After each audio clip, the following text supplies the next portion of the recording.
I'm Angel Donovan, and this is the Dating Skills Podcast. This is a 14-year ongoing mission to discover the truth about what works in dating, sex, and relationships, to become a better man. Join me as I leave no stone unturned, chase down every expert, role model, and mentor with insights to get us to that goal as fast as possible. This show is about bringing you the best of that information so that you can take it in and change your life for the better, step by step, episode by episode. Angel Donovan here with episode 52 of Dating Skills Podcast. This week we're looking at biology. More specifically, we're looking at testosterone and how it affects your confidence, your drive, your intent, and other aspects of dating, sex, and relationships. To talk about this topic today, testosterone, and more importantly, raising your testosterone naturally if that's applicable to you, if it's going to be useful to you, okay? So that's an important if, and we're actually going to spend quite a bit of time in this interview talking about whether raising testosterone is even something that's relevant to you to improve your dating, sex, and relationships life, or maybe your life in general. The guy we got on the show today to talk about testosterone is Christopher Walker. Christopher Walker is special for two reasons. The first is that he's had to work from a very extreme low testosterone situation himself, where he basically had hardly any testosterone due to medical reasons and raised them all the way up to above normal levels, where he's getting all the benefits of testosterone as an optimally healthy guy.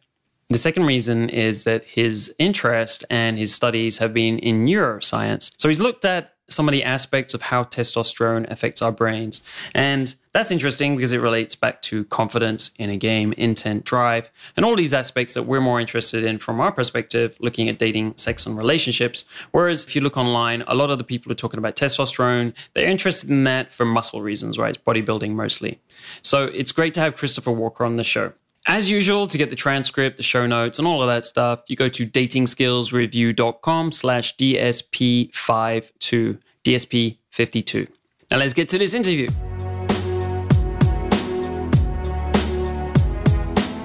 So Christopher Walker, does this name get you into a bit of trouble? Oh, with the Christopher Walken thing? Yeah, because I tried to Google you. And it's not easy. You got to wade through pages and use lots of keywords and stuff. Well, he's given me a life goal to go after, to beat him in Google. You got it cut out for you because he's been around for a while, hasn't he? He's like built up a whole stack of internet pages. Oh, yeah. Well, it gets me a lot of hits on stuff people find. Oh, yeah? If you do Google search for me, you'll see shirtless pics and stuff. So, or if you search for like Christopher Walken, I think it still shows up Christopher Walker model. Mm-hmm. Some of the Google image searches just will show some six-pack ab shots or something, and ends up I get a decent amount of search traffic from Christopher Walken, so I have him to thank. That's pretty.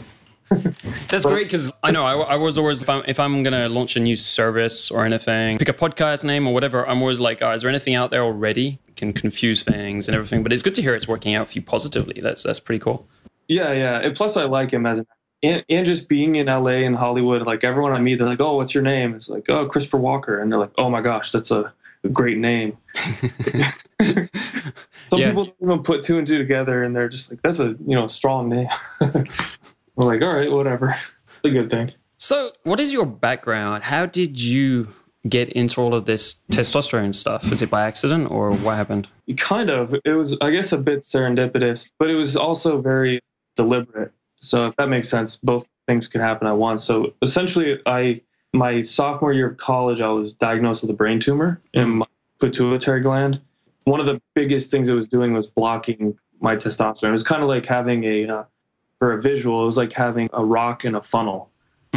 Just sitting there blocking, because the pituitary gland, for people who don't know, it sits right at the seat of your brain, where it kind of essentially manipulates the endocrine system, and it really controls the endocrine system. And that's the system that controls the hormones in your body. So your pituitary gland is what communicates with your endocrine system to kind of tell it what to do. So I had this tumor that was blocking the secretion of actually quite a few hormones. But as a 19-year-old male, all I cared about was testosterone, because I was like, oh my gosh, my testosterone is basically zero. And I'm really feeling the effects. I felt depressed. I had anxiety.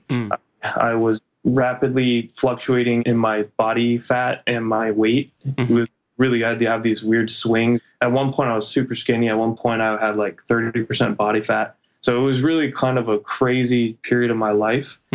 Luckily I was in college and I was pre-med at that point. And when I got diagnosed, I was like, all right, I'm going to be a neuroscience major. So I used my degree in neuroscience to figure out how to change my problem naturally.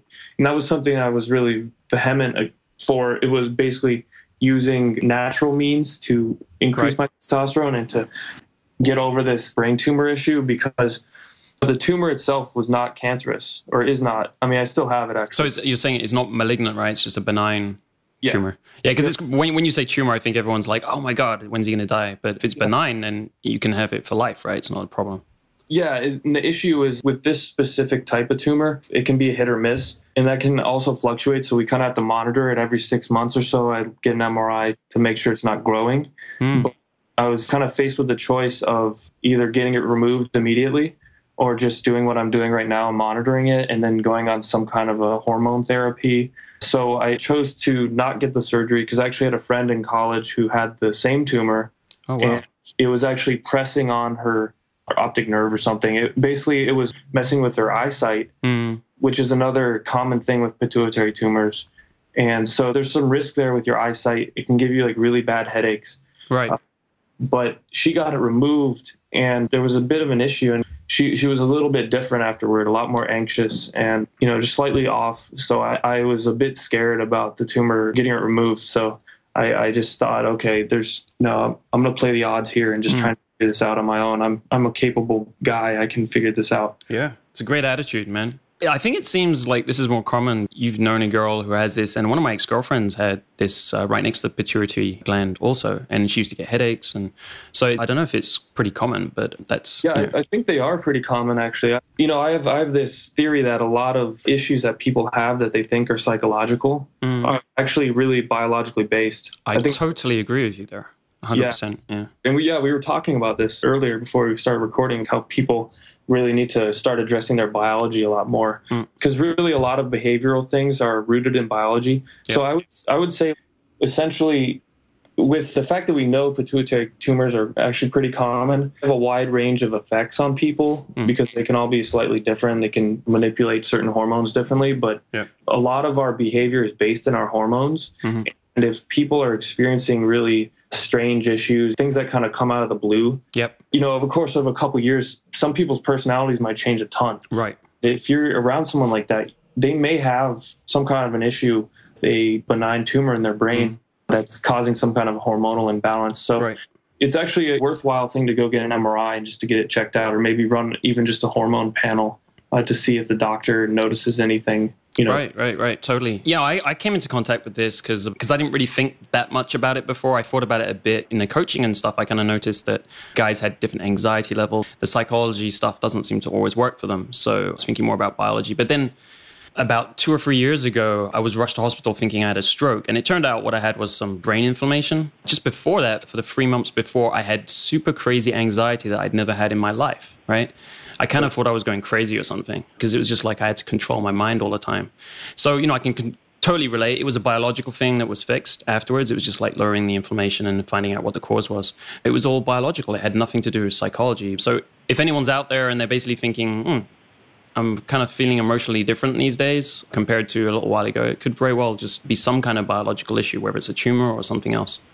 Yeah, I completely agree. I would urge people to get a regular checkup, a regular blood test with just some basic hormone panels, especially for guys. Like, get certain things checked. Get your free and your total testosterone checked, your cortisol levels, prolactin, those kind of things. Just make sure they're all in balance, because if they're not, there's something wrong. It's not a natural state to be in if you have something like low testosterone or really high cortisol. So just keep an eye on it. It's like the philosophy of gathering data. Right. You know how to move forward better if you actually have the data. Yeah, you always need the data. As with these biological things, you can't just start any treatment or anything if you haven't got some kind of data to prove it. Otherwise, you go round in circles. Yeah, that's like the WebMD thing where people go online and symptoms, and it's like, oh my gosh, I either have a headache or cancer. It's always cancer. Like every time you search something, it's cancer. It's scary. Yeah, but it's funny because like people we try and use that to move forward with some kind of a treatment, but they don't have any data. They don't have any blood markers or anything. So go get a blood test. Go get an MRI or something if you really think you have an issue. And it's good that you mentioned the MRI because the CT scan is not what you want. Some doctors will recommend a CT scan, but that can actually hurt you. It's putting radiation in your brain. So it's get an MRI if you're going to get something, not a CT scan. They're used for different things, but some people will just kind of blanket recommend certain stuff because, also another thing, you got to be careful and not get too many of these things. Like you said, there's a lot of radiation involved with a lot of testing and it's also expensive. So yeah. You want to avoid it. So anyway, your testosterone levels were pretty damn low. What were they exactly? Basically, the lowest I had measured at the time of actually being diagnosed with the tumor was 11 nanograms per deciliter. Which is insane. I didn't even know that was possible. Like, I didn't know you could walk around with 11 nanograms. It was basically, like 0. That's really what it is. So for reference, with people, the average range for most guys is like 400 to 1,000. Right. So having 11 basically means you have nothing. Wow. All right, well, we'll get more into those reference ranges in a bit. I just want to get a bit more background on you. So how old are you now? Where do you live? What's your life like? Well, I am 24 years old. I live in Hollywood, and my life is outstanding. Actually, I have a great apartment, some great friends here in the entertainment industry, especially. I work on the internet, blog, and have a show called the Road to Rip podcast, creating courses, teaching people things, specifically with neuroscience-related things, because that's really what my background's in, and I really enjoy it. Nootropics, how to increase your testosterone. I'm also going to start teaching people about building an online business because I really believe actually a lot in this lifestyle. And I know you're a digital nomad too. It's kind of a freeing thing where you work online and you can live wherever you want. And it gives you the freedom to really work on things that you believe in. And I think we need more people doing this because it really gives people the opportunity to pursue their art, which is really what they're here to do, It allows them to contribute to the world. You could think like a lot of people, like, I don't want to say stuck, but they're in these jobs where a company's controlling their output to the world, what they create. And sometimes it's good. If you find the right place, you're putting something out there to the world that's helping it and stuff. But, in some other corporation, maybe it's not good. And you could probably feel that inside. So I think a lot of people get fed up with that, but they don't know what to do about it. And as you said, this is a great way to kind of contribute, put something out there into the world that's going to make it better. And it makes you feel better because of that too. Exactly. There hasn't been a better time in history to do it. You can work for yourself. It's not the hardest thing. Within 6 months, I had a full-time business running.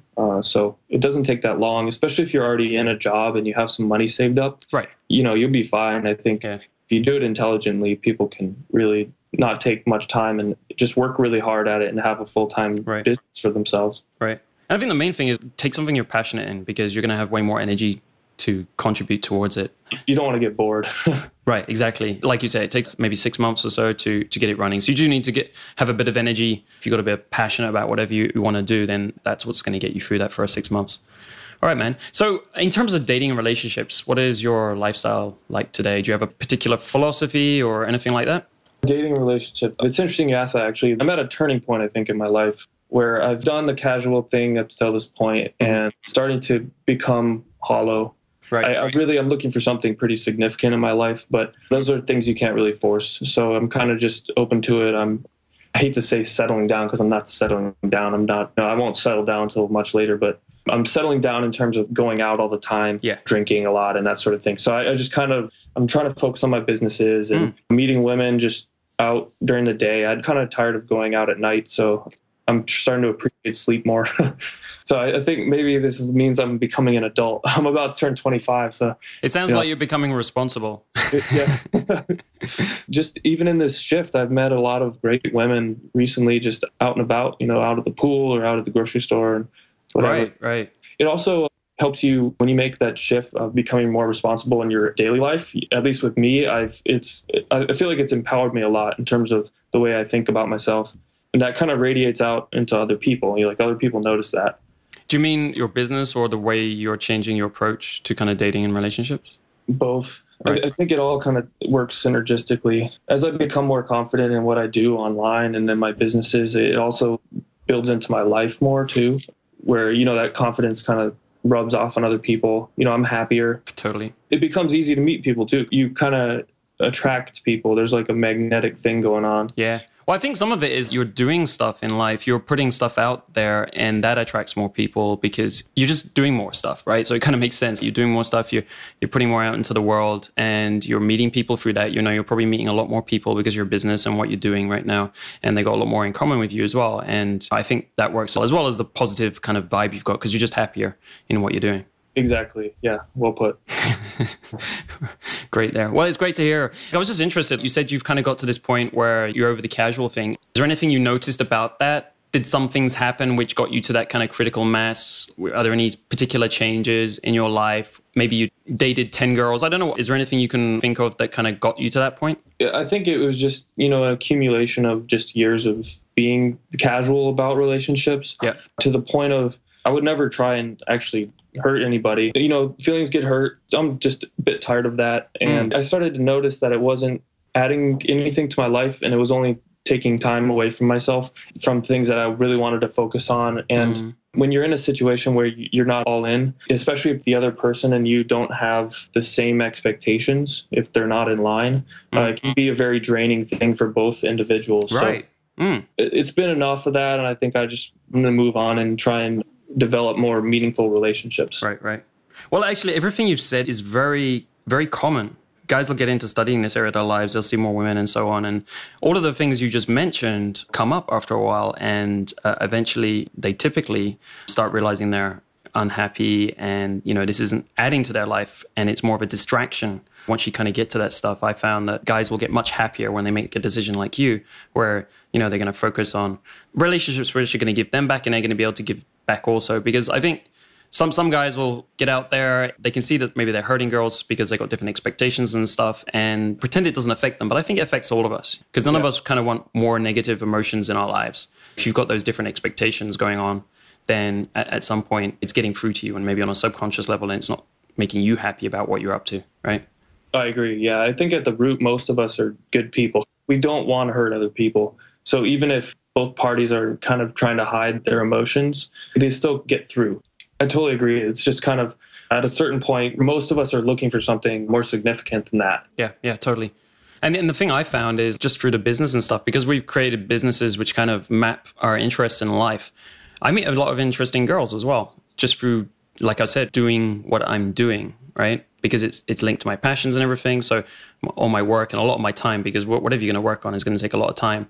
You just happen to meet more people which are interesting for you. So that's been a good angle as well of this kind of invest in your lifestyle passions, kind of brings more relevant people into your life naturally. Oh, I agree. It's like most people that you meet, girls and guys, when you're meeting people and developing relationships, you're a really interesting person if you're the guy who's like going after what they want all the time. And that is... it doesn't even matter what it is. It's like you could want to make an ice cream stand, make the best ice cream stand in the world, but that just comes off as really cool to basically everyone if they can tell that you're really into it.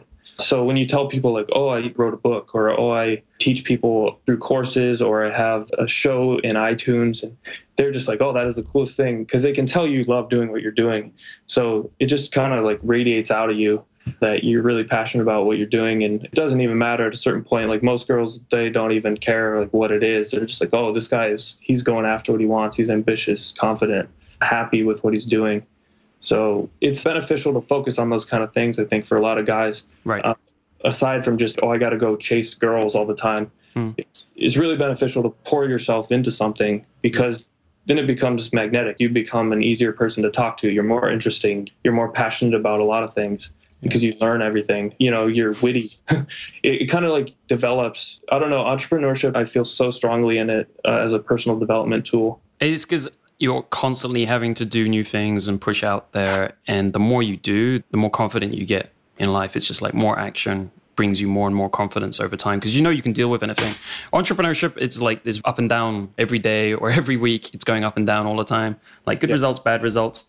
In the first year, it's rocky and it affects your emotions and everything. But over time, you get more and more resistant to that naturally. And you realize, it's just a process. I'm just going to have to push through this and learn how to problem solve, basically. So as you say, it's like incredibly healthy, and it teaches you a lot about yourself. And it kind of takes that victim mentality that a lot of people have. It just pulls it out of you. And it's like, there's no time for this. You can't be a victim and be a successful entrepreneur. No. You can't complain about things that have happened to you.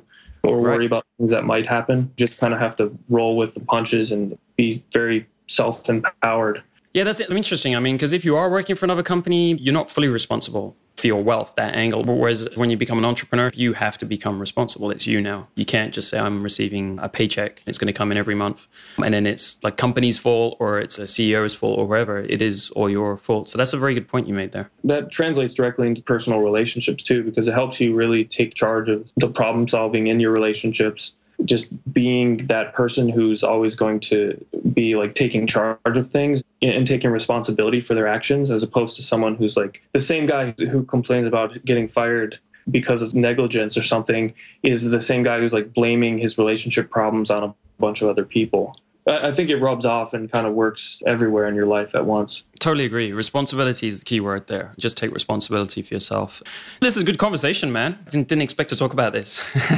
Yep, I'm enjoying it. Yeah, but let's move into the testosterone because that's what we're here to talk about. So you've looked a fair amount at the research on testosterone. What would you say are the biggest myths surrounding its importance? You know, obviously it's built up a lot online, right? I mean, there's all sorts of ads on porn sites and all that kind of stuff about testosterone and ways to boost it and stuff. So the marketing can kind of distract us from whether this is actually an important thing or not. So what would you say are the biggest myths surrounding it? Great question. So I'd say first thing that most guys will assume is that more is better. So something to understand for people is when you get into like the middle of the normal range, so let's say, just to put numbers on it, some like around 600 to 800 nanograms per deciliters. Mm-hmm. When you're around in that range, you're not going to see massive differences. Basically, let's say you had low testosterone. Let's say you were at like 200, and then you brought it up to 700. You're going to see massive changes in a lot of things like your well-being, your ability to hold and retain muscle mass and gain muscle mass. Your libido is going to be completely different in a good way. Those sort of things. You won't be depressed. Your anxiety will be a lot lower. But then when you jump from something like 700 to like 1,000, you're not going to see those same massive differences. It might be like slight enhancements, but they're not going to be huge. So a lot of people, I think, they envision this place of, oh my gosh, I need to have like really, really high testosterone. And then I'm going to like just put on slabs of muscle and be super, super lean all the time and shredded and just have like libido of, you know, some animal in mating season, like a gorilla in mating season. That's not really a realistic expectation, I think. I think really what it depends a lot on your personality too. People who are more relaxed are going to stay more relaxed. You're just going to feel a lot better. You're going to have a great libido. Everything's just going to come into a synergy when you're in that normal, healthy range. Right. And you're not going to see this massive improvement. Like, oh, all I have to do is go do curls and I'm just put on slabs of muscle.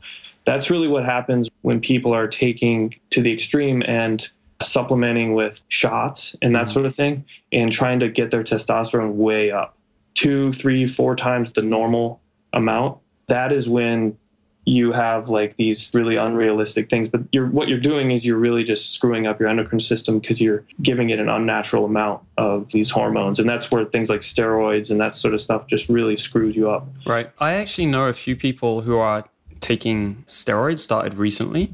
Well, it seems to be becoming more of a trend, like more acceptable. And the way my buddy sold it to me is just like, yeah, everyone's doing it, right? He's looking at bodybuilding forums and so on, and everyone's doing it, and it's way easier. And some of the things he sold it, you know, he's tried to kind of sell it to me afterwards. Well, you could take tons of supplements, and you realize how much you've been spending on supplements, and then you get these cheap steroids, and you take them for a couple of weeks, and it makes all the difference, right? So, what would you say to those kind of arguments? Why should you go a natural way if you're going to mess around with this stuff versus taking those steroids? Steroids are going to basically ravage your hormones over the long term. So essentially, if you're giving your body an unnatural amount of anything, you're going to have this compensatory response. So the natural state that your body wants to be in, there's like an innate intelligence essentially in the way your body operates. It wants to be in a state of balance. So anytime, and we're talking like biologically and psychologically, anytime you're introducing an extreme to the body, i.e., you know, injecting steroids and having extremely high levels of certain hormones, or going on an extreme crash diet, what usually happens basically all the time, depending on how much willpower you have, you can like stave it off for maybe a year or two, or if you're really good and become very miserable. But what usually will happen is your body's going to kind of override your willpower and swing you back in the opposite direction. If you're looking at like dieting, for example, that turns into binge eating. And then people just yo-yo back and forth. If you're looking at steroids, what's going to happen is you are introducing such high levels of steroid hormones that what people who take steroids usually don't understand is that the endocrine system operates on feedback loops, both positive and negative feedback loops.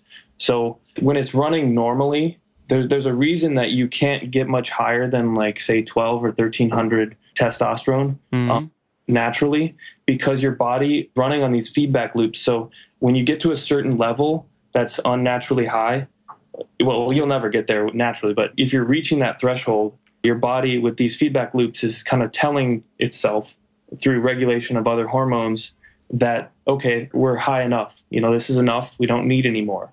If it starts getting higher, you are going to start having issues with your other hormones because they're all interconnected. So what happens when people go very, very high is they're basically just saying F you to the body's natural feedback system that regulates all these processes and just overriding it. So they're going to have a compensatory response, which usually ends up being, for a lot of guys, become impotent and they have shrinkage issues. Basically things that I personally do not want, and I don't want my clients to have or my customers ever to have. Right, so to be clear, you're talking about like testicle shrinkage or... Yeah, testicle shrinkage. What about infertility or anything like it? Yeah, is there anything? That's definitely a possibility. It's almost a guarantee, I think, just depending on how long you're on the steroids. Right. I think most people they'll go on it and they'll just go on it and stay on it for years. There's some gray area too when you look at people with jobs that require, like actors who are trying to get big for roles and stuff. They all take steroids, but they cycle on them and then they go right off after the movie. Right, like Captain America style? Yeah. Yeah, because he got big pretty quick. And they don't overdo it either. A lot of guys too will just take steroids for years and just keep pumping and they get unnaturally big. And it's funny because if you're taking steroids to look better to the opposite sex, I would caution you against it, because like every girl I've ever talked to just thinks guys who are on steroids look ridiculous. That's the thing. It's this whole bigger, better attitude. You're talking about there's a sweet spot for testosterone hormones. There's also a sweet spot for muscle mass, It's not just like more better. And there's a sweet spot for penis size and all these things that guys worry about, right? There's a sweet spot. It's not like more is better all the time. And I think one of the things I've noticed over time is also once you start to do something, right? So say you start on the steroids and you get a bit bigger. Because of the way kind of our brains work, the grass is always kind of greener. Then you're looking at other guys who are bigger and you're like, I got to be as big as that, right? And then when you get there, you're like, oh, I got to be bigger, right? And it's kind of, you get on this kind of roller coaster, which you see in plastic surgery as well, right? People will do a few plastic surgery tips and tucks here. Like I saw it a lot in Thailand and places like that. And of course in LA, they do it a lot. And you see them kind of get on this roller coaster after a while. And a little while later, they don't really look good at all. The stuff they're doing is really extreme, but they don't realize it because they're kind of on this roller coaster of the first step plus the second step. And they got to somewhere where they didn't think they would end up, right? Don't know if you've seen that too. That's a good point. Oh, no, totally. Because then you can tell, you're like, oh, that woman does a lot of plastic surgery. And it's like, she's not even attractive. It's just like, oh my gosh, she clearly just has done a ton of plastic surgery. Right. And you see that a lot in LA. I mean, just walking around or like in the bars, you see that quite often. And it's just like, wow, it's too much. Everywhere. Yeah, that's why I caution people, what I teach. I always harp on people realizing their why, like why you're doing something and keeping that at the top of their mind at all times. Because when you always have the reason why you're going after some kind of a goal on the top of your mind, then you don't get distracted by those kind of things. Because if someone, for example, doing plastic surgery, their why initially was to look more attractive, but eventually it turns into they just look like they have plastic surgery. Same with steroids. A lot of guys, their why is like, I'm skinny and I want to get bigger and just have good amount of muscle mass. Like you said, they get to a certain point where maybe they even look great. Then they start comparing themselves to other people and they get caught up in that. And that's not their initial why. They're just trying to get bigger and bigger and bigger. And then end up looking like a cloud. There's a bunch of bulging muscles. Yeah. Well, I'd actually say like my buddy who's doing this, he's like, he looks great as he is. But he's now talking about his first ever cycle, which was apparently a very low cycle. And now he's looking at the next step. But, if I was him, I would just stop where he is right now because I don't see how getting bigger is going to be a positive at all. It's interesting to see that. So in terms of talking about this feedback mechanism, which keeps us within norms if it's done naturally. So this goes a lot with the health crowd as well, right? A lot of people these days are saying, we don't really understand our biology and things like this. So you try and do things which are kind of natural, and then you're going to stay within the natural realm of biology and you're not going to mess yourself up. A lot of people talk about U-curves, which I don't really understand. It's kind of like this sweet spot at the bottom, but I always think of it as an N curve. Like in testosterone, we start off low, right? And we get low rewards maybe because we're at like 200 or something like that. And so we're kind of deficient basically. Then we increase it and we kind of get more rewards at the top of the N curve. And then we start pushing it further. Maybe we have some negatives. Yeah, I still think though within the normal range, probably like up to 1200 or so, maybe a little higher, which is actually hard to do, really hard to do, get higher than that. Within that range though, between like 450, maybe 500 in there, you're not going to see many negatives at all. And it might just depend on the personality though. I've found personally, like I've had it at 1200 for a while, like right below. So it's usually like between 1000 and 1200, just because I kind of know what to do. Like right, I don't feel like completely that much different than I did at 800 or so. Right. And there's not really, it's just like my personality. I'm a pretty relaxed guy. I'm just pretty chill. I have some systems in place psychologically to like not get anxious about certain things and whatever. But for some people, maybe they'll get a little more aggressive. I don't know, that it just seems like it's a personality construct in terms of people kind of roid raging out. But usually that only happens when people are at like unnaturally high levels. So you don't think that would happen at 1,200? Not really, no. Okay, cool. If the person is like naturally prone to being aggressive, then maybe it would come out a little bit more. Right. For example, someone who maybe is like, when they get drunk, they get really aggressive.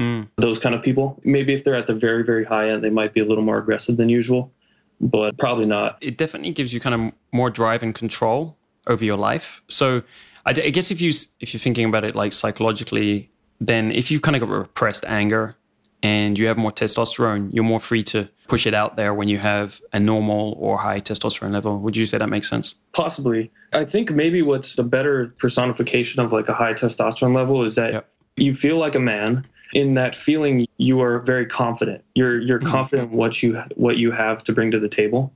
And you're secure in that confidence.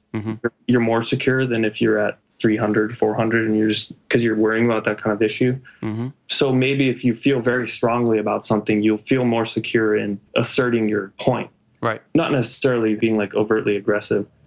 So is there anything we haven't discussed which, say at a level of 1,200 or 1,300, are there any negative aspects to having that kind of level of testosterone? Not that I've personally run across, either in my own life or in the literature, to be honest. There's, depending on what you think, though, you know, like maybe that would send someone's libido into overdrive, and that could be a negative, believe it or not. Right, you know, right.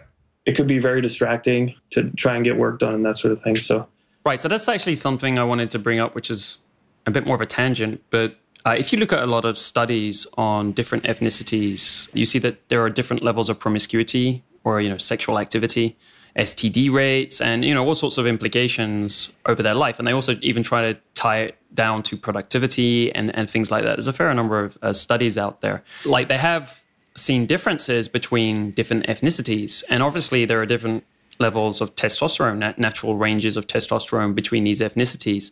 So would you say to that level of degree it can be influencing behavior, right? So obviously, you know, they often point at ethnic Africans, which have the higher levels of testosterone, for instance, and the Asians have the lowest, if you kind of want to take different kind of extremes and different behaviors based on that.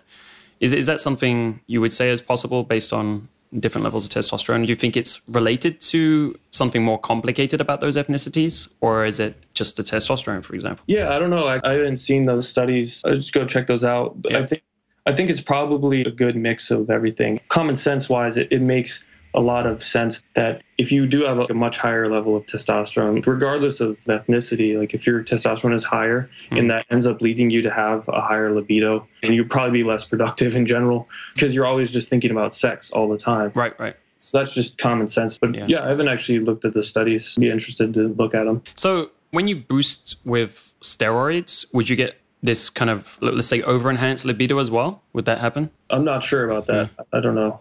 I wouldn't be surprised either way, though, actually, if it was really suppressed. The endocrine system is an extremely complicated thing. Right. Right, totally. This kind of connects back to the dating philosophy you have as well in your overall lifestyle. It's not an issue that guys typically normally think about when they're first listening to dating advice and so on. But eventually get to this point where your satisfaction is the most important thing and your happiness in life. And then you can start looking at, is my dating life too distracting for me? Is it taking away from other aspects of my life? And so on. So that's when you might start entertaining these kind of higher level questions. Is like, could my testosterone be a little bit too high and my libido as a consequence be a little bit too high and becoming a distracting factor rather than a positive in my life? But for most people, this is probably not going to be the issue, right? Yeah, for most people, they're just, usually struggling with low testosterone. A lot of guys. Well, can we talk a little bit about that? Because some of the research says it can be age related, right? As you get older, people get lower testosterone, and also understand that there's a trend towards lower testosterone across kind of society as well, which they're not entirely sure exactly why it's happening. Could you comment on those? Sure, yeah. So on the age, that's common sense too. It kind of really makes sense of having an age decline. Same if you look at women, there's definitely a fertility decline, obviously, at a certain age. And for men, I think really, though, can last a lot longer in terms of their testosterone levels than they do. A lot of guys, by the time they get to their mid-30s, a lot of guys are like at ridiculously low levels of testosterone, which, and I'll talk about in a minute, I'll talk about why. Yeah. But it's not natural. Even when you're in your 40s and your 50s, I think men can still maintain their healthy levels of testosterone. Will it be naturally lower? Will you be able to maintain like 1,000 when you're 50? It'll probably be difficult to do that naturally. And that's just realistic because your body is not operating in the same way as it was when you're young. If you look at it evolutionarily, you're young, you're looking to mate, your sex drive is like through the ceiling. It's going to be naturally different than when you're 50 years old and you've been through your life and you've lived and possibly been married, had kids and that sort of thing. You'll be a different person at that point. You can still have a healthy, normal level of testosterone. If you have low testosterone at that point and it's like very low, that's not natural, and you're doing some things wrong. So is the cutoff point you mentioned earlier, is it 600? For the normal range? Right. Like below this number, you would say it's on the low side and you should do something to get it raised. Well, the real ranges actually just depend on whatever lab you're using for the testing. Right. That's something you should probably bring up too. Yeah. So like the main labs here in the US, at least, they're usually measuring it between 400 and up. Right. So that's kind of the thing. But I've seen people measure it a little bit higher and a little bit lower. Just it depends on the labs. But I'd say in general, like what you want to aim for, is probably around 600, upper 500s for the low end. So anything below that, anything in the low 500s or the 400s and below that, in my book is low. Well, I had my own personal experiences. Like I did an experiment on this a couple of years ago. I had in the 400s and I put it up to 680 over a couple of months. And I felt way better. I was doing better in the gym and everything. I really felt the difference between that. So 430 or something when I started. And, I was around 36 at the time. So I guess for my age, that might be a normal. It's not like my lifestyle was different. So I guess like a lot of my friends could be tested and they're around the same, around like 400s or something. So we all basically had these relatively low compared to the markers you're talking about levels. And we saw a difference when we took some measures to get it fixed. Yeah, exactly. It's funny, like I was saying earlier, just that initial jump from the 300 or 400 range up to the 600 range to 800, you're going to see very massive and noticeable improvements. Yeah. And on the reference thing, you said, I got mine first tested when I was in Bangkok, I think, and the range they were using was something like 400 to 780 or I can't remember, something like that, right? So I was in the range when I got tested. And I didn't know about the different reference ranges. So what you're talking more about when you say the 600 to 1,100, you're talking about more of an optimum range because labs, they're just taking a range on the normal curve of society, right? But if as we say, like more and more people have got lower testosterone, then those ranges are just kind of going down over time, whereas the optimum should still stay the same, right? Exactly. Yeah. I think really what they're measuring for each lab is they gather all the data because that's what they do. They gather numbers. They have all the data on all the tests they've ever run. So I think that's how they calibrate their normal ranges. And that's how we get data, like you mentioned, where they say, okay, there's been a steady downward trend in terms of males, testosterone numbers. I actually think, just to comment on that, I wholeheartedly believe that it has to do with nutrition. Just across, society. If you look at the downward trend with testosterone numbers and then the upward trend with obesity, even around the world, it makes perfect sense. Because when you have higher body fat levels, you're naturally going to have lower testosterone levels. And there will definitely be like some people that are just complete anomalies who are normally in like and they have been for their entire lives in like the 20% range of body fat or around there, and still have like very high testosterone or healthy normal levels. But for most people, when they're in a higher range of body fat, they're going to suffer issues of lower testosterone.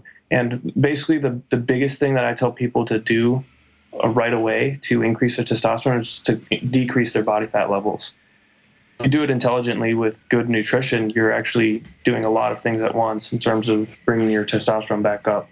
Because essentially when you have all this body fat, toxic body fat, it's operating as an organ. There are a lot of like bad hormones in your body fat. So when you're able to get rid of it, you're literally lifting a load off your body that now it feels a lot better. Another myth I think that people kind of prescribe to is that lower body fat equals better. And this is, again, like we're going back to that more is better style thing. To a certain point, when you get to a healthy body fat level, that's where you want to stay, I think. When people get really, really low, like I'm talking like below 8% body fat, where they're just shredded, that's when you actually start running again into low testosterone issues. So your body really wants to strike a balance again. You know, I know a lot of fitness models who have to take testosterone shots, you know, and people think of these guys as like the epitome of manly.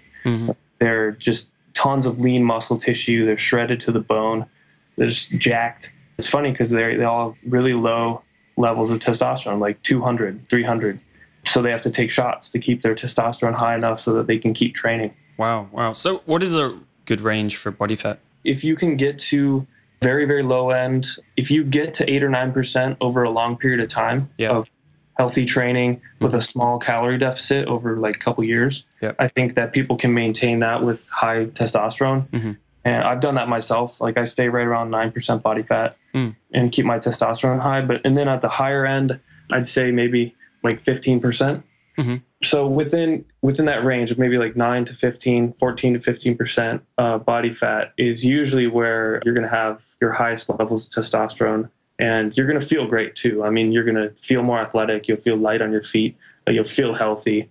And that's kind of a general place where a lot of people just fluctuate at a healthy level without really paying much attention to like their diet and stuff. As long as they're eating pretty well and getting some exercise, they'll usually stay in that range. Right. If you're thinking like 20/80, it's pretty easy to get at 13%, say, but to do that extra 4 or 5% that you were just talking about, you know, it takes a bit more effort. Yeah. And that's why I tell people to do it over a longer period of time and not be in such a rush. Because, it's not that hard to get down to like a 13% body fat, 12%. You just need to drop body fat and by having a calorie deficit and training correctly. But when you get to a certain point, like that calorie deficit becomes much harder to maintain. Yeah. Especially if it was big in the first place. Because for people who are overweight or obese, it's a lot easier to actually have a bigger calorie deficit because you have more energy to feed off of. But when you start reaching that point where you're going into kind of pushing the boundaries of that healthy body fat level and trying to get really lean so you have like a great beach body, your body's going to fight back. And that's through those feedback systems. You have like these appetite regulating hormones and those sort of things that are going to kind of fight back and make you want to self-sabotage. That's just the natural thing though. So that's why I recommend doing it over time. Like when you're at a healthy body fat level, if you want to get ripped, to not go over like a 20% deficit at a time, because that's really like a sweet spot. It's nice and easy. Your body's not going to notice any big hormonal swings that would come from like dieting on a huge deficit. And that's why people advocate things like refeeds, because they advocate it like in a diet that is on a big deficit. So they'll say, go all week with like really low carbs or really low fat and a really high protein diet on like 1,600 calories a day.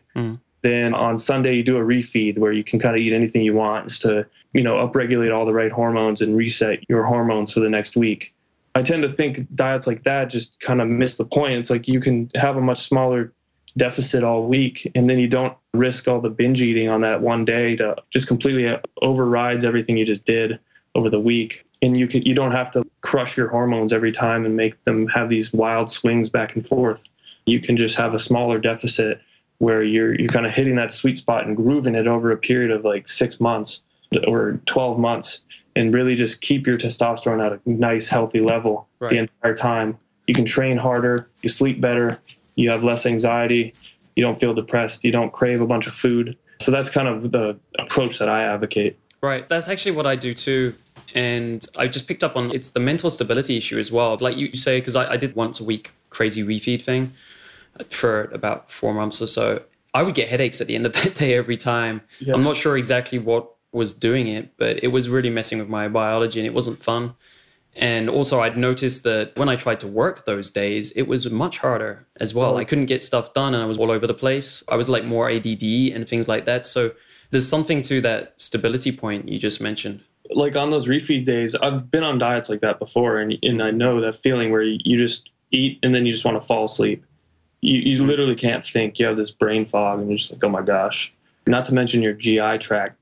You just go all week barely eating anything, and then you just shove a bunch of food down your face. Your stomach is like, what the heck just happened? Yeah, it's not good. And it's also like way easier, I think, to get a habit that you're just following every day. After a while, it becomes automatic, right? It's just the right thing to do, and you do it all the time, and you don't even think about it after a while. You know, I don't think about what I eat anymore.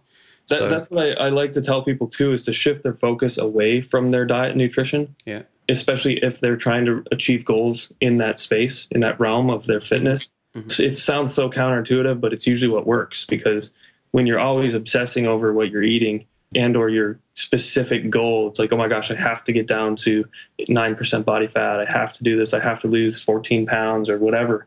Then people that think that way rarely ever get there.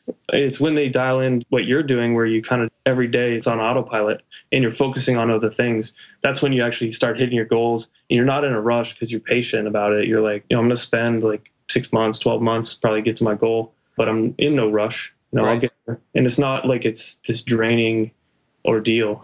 Too. It's like set it and forget it. Just learn the right way to do it and just put it on autopilot and get there in 6 months and done.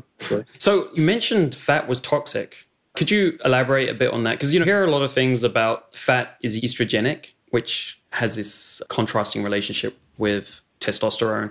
And you also hear that fat stores toxic. So when you're saying like fat is disruptive of testosterone, what exactly do you mean? So basically, it's kind of complicated, but when you have a higher level of body fat, it holds on to chemicals. It's like actually a really great place to store chemicals and just like the shitty stuff in the food that you're eating that gets you fat in the first place. So there's no wonder that a lot of people who are very overweight have very bad skin, very bad sleeping issues, that sort of thing. There's actually a lot of chemicals in the body fat, especially like stomach fat.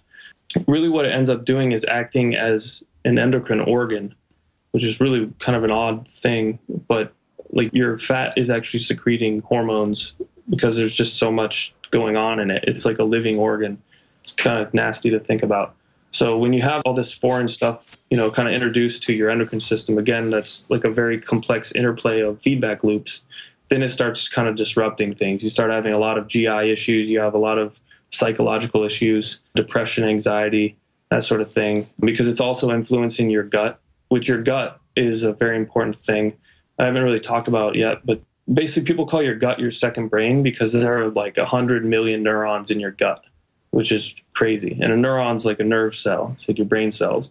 You have all this foreign body fat that's directly influencing actually your gut as well. So your gut is then communicating with your brain, and then it throws off basically a lot of these feedback loops that are working in your body. So that's kind of what I mean. It's this toxic thing. People know body fat's not a great thing to have, a bunch of it, so.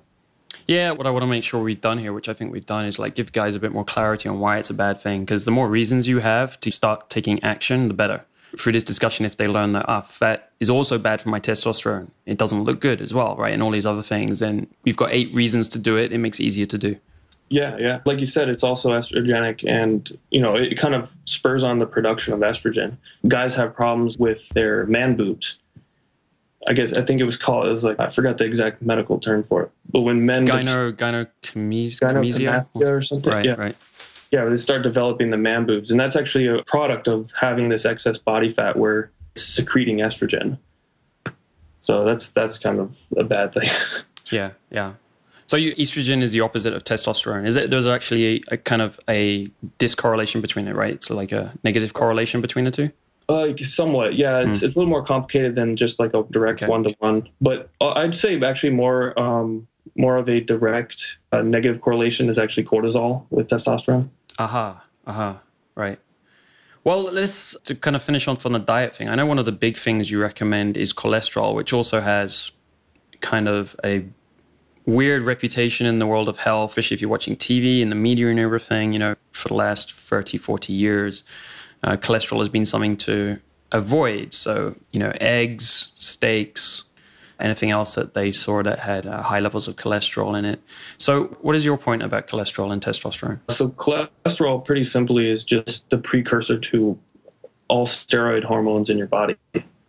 So when you have really low levels of cholesterol being produced in your body and coming in through dietary cholesterol, you are going to have issues with your steroid hormones in your body. So everything from testosterone, cortisol, estrogen, there are like a million different ones. Or not a million, but I think they're like 20. But any kind of androgen, essentially, that's being produced, cholesterol is a precursor to it. So you want to have a good level of cholesterol in your body at all times because it's one of the most important compounds that you can have naturally in balance. I would say also that this anti-cholesterol thing that had been happening for the last couple of decades has also a lot to do with the average decline of testosterone in men, because they are so directly related. Yeah, because if you look at the products in the supermarket, it's low-fat everything, which also means like low cholesterol a lot of the time. I was taking low-fat products for a while. I'm sure everyone was because I kind of grew up with that. When I was a teenager, everything was getting into low-fat. So all the products you were picking up, all the brands were starting to be low-fat. All the advertising, everything for that was low-fat. So you were automatically taking that. So I think it could definitely be somewhat linked to the testosterone decline because everyone's been doing it, whether they actually were doing it actively or not, just by the nature of the products that were in the supermarkets and everything. Exactly. Yeah. And that's something that honestly, it's like a huge red flag when you look at it in hindsight. It's like, oh, if all the marketing and everything that was being put on the shelves to sell is jumping on this trend, it kind of throws up a red flag where you think, oh gosh, I should have known. I should have known that it was really just something that we go through these cyclical trends of trying to sell a bunch of product to a lot of people. But stuff like food is so important and detrimental when these big booming trends just kind of overtake an entire industry. That means that it overtakes entire populations. And then we're going to see these issues like having a lot of guys, even in their 20s and 30s, with low testosterone because they grow up in these kind of situations. Right. To give guys a clear example here, did you track your blood markers like LDL, HDL, total cholesterol and stuff like that? Yeah, I did a little bit with the cholesterol numbers. Well, I do too. I've been doing it for a long time. And what would you say is your diet on a typical day in terms of cholesterol? What kind of cholesterol things? Usually I just get my cholesterol from meat. I'm usually going steak or chicken, dark meat chicken, get some skin, also some butter. I used to eat a lot of eggs. I eat eggs more infrequently now, just for personal taste reasons because I ate so many before. I'll have omelets, go to IHOP or diner and get some omelets. That's really, the extent of the cholesterol. It's not that complicated. It's like red meat, dark fatty meat, some dairy, or some eggs. Right. So mine's pretty similar. I'll just give my example as comparison. I typically have about 6 eggs, focused on the yolks actually, because the egg whites are for me and some people can be allergenic. So maybe to have 6 eggs every day and have the whites as well could pose a problem down the line. So I'll just have the yolks to get the cholesterol and some of the other benefits of the yolks because they're full of stuff. I'll have steaks quite often, maybe 3-4 times a week, a lot of that good fatty stuff there.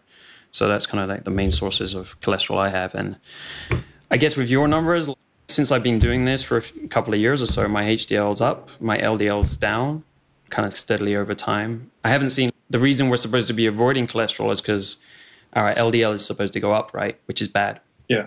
Did you see that when you were looking at that? Did your LDL go up a lot or?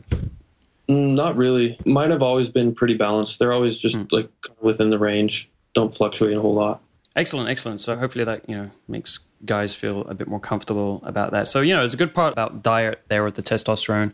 The other thing I just wanted to touch on is, have you seen any kind of research or anything when you were looking into this about how attracted women are to you based on your testosterone levels? Oh, yeah. This is interesting. I read a decent amount of stuff on people talking about like a pheromone effect. And I've actually, a funny story, like my dad, I gave him the book. I've been trying to teach him exactly what he has to do because he's 50 years old. He's been having low testosterone issues. It was funny because like his initial reaction, I guess, was to just take hormone therapy from the doctor, like the gels. It was funny because when he started taking it, my mom and my sister were like, oh my gosh, I can tell when he's like in the garage, like about to come into the house. They just can smell it, which was really interesting. Was like stuff called androgel? Yeah, androgel. And it smells bad? No, they say it in a good way. They're like, oh my gosh, Dad's home or Randy's home. You know, it's like they can't wait to have him around just because it's like this super attractive smell. And I'm like, what are you guys smelling? Because I don't smell any of it. I don't smell this stuff.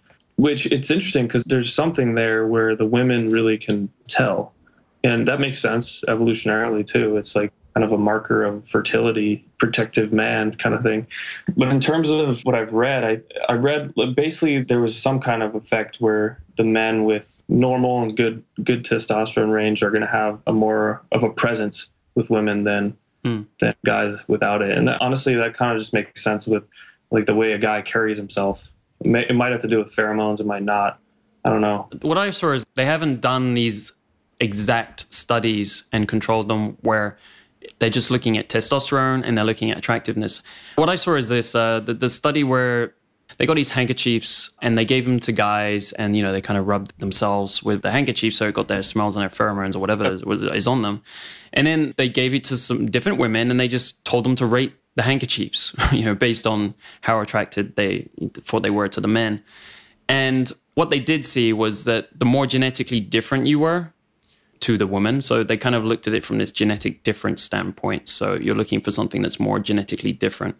So I kind of saw that, but I felt that it was probably also linked to the testosterone levels. Yeah. I mean, because there'd be some kind of a musk. Like men kind of give off something. There's something going on. I know I've experienced it personally too with, you know, I was with a girl, I don't think I had showered all day or something, but she was like, oh my gosh, you smell so good. I was like, are you kidding me? Yeah. I don't think I smell good. I haven't taken a shower today. Right. She was like, I just can't. I just want to like smell your skin. You just smell so good. I was like, I don't smell anything, but you know, that's fine with me. But there's something there. I don't really know to put my hand on it. There's something there. This is anecdotal as well, but I noticed when I picked up my testosterone a bit, I was getting noticed more. There was more girls coming up to me. I'd be sitting in a cafe. They'd come and sit next to me more often and start fluttering their eyelids or whatever. So that was something I noticed for sure. And I remember like discussing with my friends about it at the time. So it's kind of something I believe in, but I don't think that, like you said, I'm not sure there's any direct research related to this yet. So it's a bit anecdotal, but I'm a believer in it. Yeah, there are a lot of stories on it. Well, even the pheromone thing is contested. You know, people are like, are these things real? In the actual research, it's hard to kind of pinpoint how effective a pheromone influence is on something. But there are a lot of like animal things that happen via pheromones, or at least they think it's pheromones. Like ants will leave like a pheromone trail and other ants will follow it and that sort of thing. So, Chris, this is great stuff. Thanks for coming and talking all about this testosterone stuff, because I think it's something that could help a lot of guys out there, you know, on the biology aspect of their inner game and confidence when it comes to the whole dating, sex, and relationships with women, you know, meeting women, attracting them, as we've spoken about a bit here, in their sexual life and relationships and so on. There's a question we ask everyone who comes on the podcast, and I'm going to ask you this question. What are your top 3 recommendations to men wanting to have a better lifestyle from a dating, sex, and relationships angle? The top 3 things you would recommend they do? Good question. Okay, so let's see. First, I would say, just to draw back on what we were talking about earlier, one of the things, I think you're going to have the most successful relationships in your life when you are in a state of very ambitious state with your own personal life, independent of those relationships, where you're going after what you want. You're kind of just taking names kind of thing, kicking ass, taking names, whatever, in another sphere that really drives you and ignites a passion in your life. And then that's when other aspects of your life, like your relationships and your dating, are going to come more effortlessly, because you're going to be a lot more self-confident. That's probably just at the root of everything. It's just like having a lot of self-confidence. But you can't really develop that self-confidence unless you have a part of your life that's doing the developing. And you might not agree with this, but like, I don't think dating itself is a great way to develop self-confidence. I think like having other parts of your life that you are using to develop that self-confidence, namely something like entrepreneurship or education or whatever, those are great ways to develop the self-confidence that kind of just radiates out of you. And then you go to those relationships and you start developing relationships with people and dating. And it just becomes a lot easier because you are your own man. You know who you are. That's one thing. Second, I think mutual respect always. That's something that a lot of people just take for granted. People are out to serve themselves. It's something naturally all of us want to fall into. We have self-preservation mechanisms. But when you're in a relationship, and I've made mistakes with this in the past too, I think everyone has, where you don't always keep that in mind. You're dealing with another human being too. So always really have that mutual respect for them. Just be on a level playing field. And something we mentioned earlier with the expectations, don't go into a situation where the expectations are going to be completely off kilter between you and the other person. I think that's just a recipe for hurting somebody. So it's not a good thing. The last one is really just always have honesty in the relationship. And that just kind of ties into what I was just saying. If it comes to a point where the expectations aren't in line, and maybe they were in line to begin with, but they become off kilter, you really need to be honest with the other person and say, like, okay, let's just take a really common example. Like she falls in love with you and you don't feel the same way. I really just advocate being honest with her and just being like, look, I can tell you're really falling in love with me, but I'm not feeling that way toward you right now. And I just want to be honest and tell you that. When you can say that instead of kind of stringing a girl along, whether you're scared of that fact that she's in love with you or whether you're going to take advantage of it, I don't think either of those are good. I think you should just be honest and open, and then nothing but good things can come out of the honesty. Even if it's a breakup, it's still a good thing because you're being honest with her and yourself. Those are some great points, man. Thank you very much for those. What I love about those is that they're quite different to some of the other ones we get on the show. And, that's what we're trying to do here, is get a broad array of good quality responses to these things. On your first one, we kind of said maybe I wouldn't think the same way. I think it may be a little bit different to you, just for the conversation. I think there's like confidence is on two levels. There's your overall kind of confidence level. So in your life, you have this overall well-being feeling, and you're feeling great about your life and you're confident about in general, which I think was kind of the point you were looking at. But we also have what we're doing, activity-specific confidence. If we're doing something new, we tend to, even if we do have a great deal of confidence, which is going to allow us to do better in that regardless. There's also this aspect of specificity or of the confidence on a new task or the activity or the situation. It can be useful to kind of work on that, especially when it's new to you, to gain confidence in that area. And then when you've got both, you've got the confidence in that area and you've got this overall life confidence, then that's when you're really getting the most out of everything. But I think there's always this confidence curve, basically anything new. I mean, even if you have great confidence, we all kind of go through this learning curve, anxiety and frustrations with something new. And I love some of the guys out there who are pretty famous and they're doing well, and they get out there and say, hey, like yesterday I was so frustrated. One of the examples I'm thinking of right now is the series, the Tim Ferriss Experiment. Yeah. Where each episode he has to learn something new, right? And he's put into basically a new situation. And I'm comparing this to dating because like anything we're learning in life is like a skill set and getting used to a situation and stuff. And if there's some things you're not used to, it's kind of like that. And so every week he's put into this completely new situation. And I saw the one where he was told, like, you have to play the drums at this concert for this band you love, this famous band, right? And what I loved about it was you saw his halfway through this huge frustration and anxiety he had about like screwing up and not being able to do it. And I think all of us go through that area and we're not confident at that stage and we're like wondering, like, is this all going to hit the fan and go to hell? So I think any new situation, and like Tim Ferriss is obviously a pretty confident guy because he's done well in a lot of things now. But, it's nice to see that when he's doing something new, he still comes across those same feelings and lack of confidence. Yeah, that's actually a really good point. I mean, I totally agree that there are two different verticals in terms of developing confidence. I guess, the point I was making that it was you can't entirely develop your confidence in one or the other. It's got to be both, really. You have to have that activity-specific stuff and just the overall confidence in your life.